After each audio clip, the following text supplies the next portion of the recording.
Particulate matter जिसमें fine और course दोनों तरह के पार्टिकल्स आ जाते हैं, किस तरह से एयर क्वालिटी को डिटरमिन करने का बायस बनते हैं।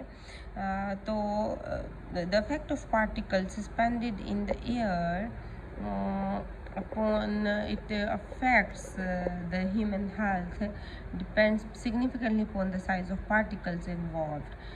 So in the material that follows, we investigate the pollution indexes used by government agencies to characterize the level of particulate air pollution present in air sample as well as the effect of particle size on visibility through air masses. तो अभी इस slide में हम देखेंगे कि किस तरह से गवर्नमेंट एजेंसीज ये पोल्यूशन इंडेक्सेस यूज़ करती हैं to characterize the level of particulate air pollution, और किस तरह से ये पार्टिकल साइज विजिबिलिटी को अफेक्ट करते हैं इन डिफरेंट रीजन्स। तो let's see what is particulate matter indices. When air quality is monitored, किसी भी एरिया की एयर क्वालिटी को मॉनिटर करना हो, the most common measure of concentration of suspended particle is the PM index. तो PM index को मद्देनज़र रखते हुए वहाँ के एरिया की एयर क्वालिटी मॉनिटर की जाती है, which is amount of PM is actually the amount of particulate matter that is present in a given volume of the air of that particular area. Since the matter involved usually is not homogeneous, तो अभी पहले भी जैसे कि हमने पढ़ा था कि जो मैटर वहाँ पे मौजूद हो सकता है वो होमोजेनियस नहीं होगा, किसी का साइज स्मॉल है, किसी का लार्ज है, और किसी की कंसंट्रेशन डिफरेंट है, या किसी का सोर्स ऑफ ओरिजिन डिफरेंट है। No molar mass for it can be quoted and thus concentrations are given in terms of the mass rather than number of moles. तो किसको, क्योंकि इसकी पर्टिकुलर नेचर नहीं होती, लेट सपोज अगर कहा जाए किसी एरिया में गैसियस मॉलिक्यूल्स की पोल्यूशन की जो बात होती है, तो हम कह सकते हैं कि वहाँ पर नाइट्रेट्स NO2 या NO या SO2 या SO3 या SOs की फॉर्म में ज़्यादा है या कम है, तो उसका हम मैस लिख सकते हैं।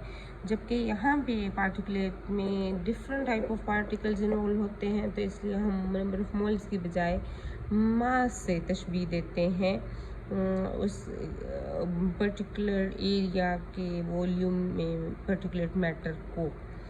तो the usual units are micrograms of particulate matter per cubic meter of air, that is microgram. It is written in this form because smaller mass particles have a greater detrimental effect on human health than do larger ones.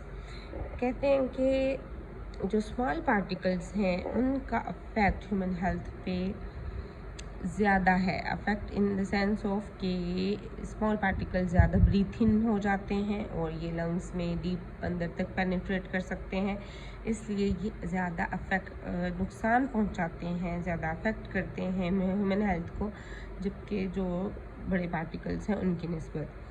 As we shall see later in this chapter, usually only those having a specified diameter or smaller are collected and reported. तो सिर्फ उन particles को जो कि जिनका diameter small होगा या जो ह्यूमन हेल्थ को अफेक्ट करने की साहियत रखते होंगे उनको कलेक्ट किया जाता है, और उनकी कंसंट्रेशन या मैस को माइक्रोग्राम्स पर मीटर क्यूब के हवाले से रिपोर्ट कर दिया जाता है। दिस कट ऑफ डायमीटर, तो ऐसा डायमीटर जो कि जिसको नॉर्मली कलेक्ट और रिपोर्ट किया जाता है in micrometer is listed as the subscript to PM। तो ऐसा डायमीटर, लेट सपोज अगर हम 10 माइक्रोमीटर के डायमीटर के पार्टिकल्स को कलेक्ट और रिपोर्ट करने वाले हैं, तो पार्टिकुलेट मैटर और इसके सबस्क्रिप्ट 10 साथ में स्मॉल सा 10 लिख दिया जाएगा।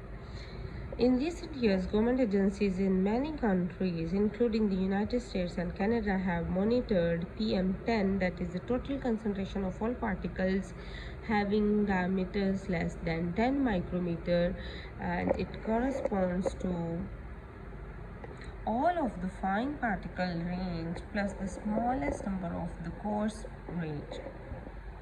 smallest members of the host range. These are called inhalable particles since they can be breathed into the lungs. तो PM10 कनाडा और नॉर्थ अमेरिका के डिफरेंट रीजन्स में उनको PM10 जो कि फाइन पार्टिकल रेंज में आते हैं या फिर कोर्स रेंज में भी आते हैं, लेकिन कोर्स रेंज में बहुत ही जो स्मॉलेस्ट मेंबर्स हैं वो इसमें इंक्लूड हो जाते हैं। तो ये इनहेलेबल पार्टिकल्स भी कहलाते हैं जो कि लंग्स तक पहुंच जाते हैं due to the smaller size. A typical value for PM10 in an urban setting is 20 to 30 microgram per meter cube. इतनी अमाउंट में होते हैं एक अर्बन एरिया में जहाँ पे पॉपुलेशन डेंसिटी थोड़ी ज़्यादा हो। Increasingly, regulators are using the PM 2.5 index, that is one that includes all and only fine particles. PM 2.5 का मतलब है ऐसा पार्टिकुलेट मैटर जिनका डायमीटर 2.5 से लेस होगा और ये बहुत ही फाइन पार्टिकल्स होंगे। इसमें there will be no coarse particle range. These are called respirable particles. The respirable range includes only particles that can penetrate deep into the lungs where there are no natural mechanisms such as the cilia that line walls of bronchial tubes to catch the particles and move them up and out. तो सिर्फ सीलिया होंगे जो lungs के, वो उनके अंदर में natural mechanism होगा जो कि इनको कैच कर सकेंगे और या फिर बॉडी से रिमूव एक्सहेल कर सकेंगे। Urban PM 2.5 values are usually in the 10 to 20 microgram per metre cube range in North America. ये इनकी कंसनट्रेशन कम होती है as compare to the PM10 range. Though background concentrations are only 1 to 5 microgram per meter cube. अगर इनकी concentration इस हद तक कम भी हो सकती है अर्बन एरियाज़ में। The new term ultrafine is applied to particles with very small diameters, usually taken to be less than 1.1 micrometer. Most ultrafine particles are anthropogenic in origin. They are natural. In the past, total suspended particulates, abbreviated TSP, which is the concentration of all particulates suspended in air, was often reported instead of PM index. So, previously, TSP was a term abbreviated for the total suspended particulates was used rather than the PM index, which is the recent term. Next there are the US air quality standards call for the maximum 24 hour।